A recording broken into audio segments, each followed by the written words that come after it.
Hello everybody and welcome to a new video. Today you're going to learn how to add or remove Instagram login information on your device. So you must go into your Instagram and now tap in your profile picture and now in the hamburger menu or the three horizontal lines. Once you have done that, you're going to click on settings and now in security.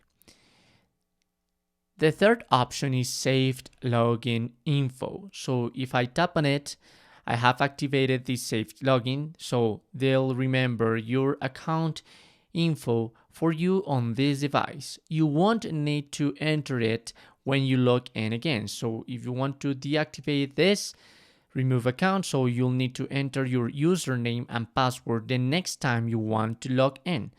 What you have to do to finish this is tap on remove.